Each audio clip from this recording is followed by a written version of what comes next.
These are our Welsh beef meatballs. The cattle was born and raised 10 miles away from the shop.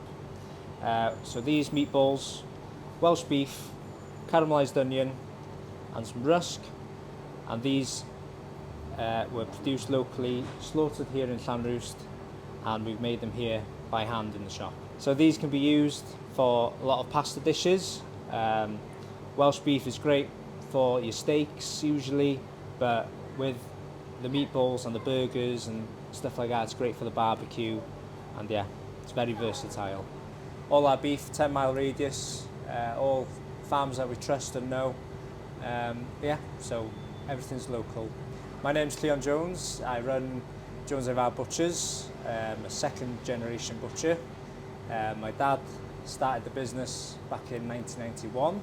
Butcher local meat, we buy everything local. So there's a market in Llanrwst and the abattoir, and then we process it there and we butcher it all on site and sell it to the public.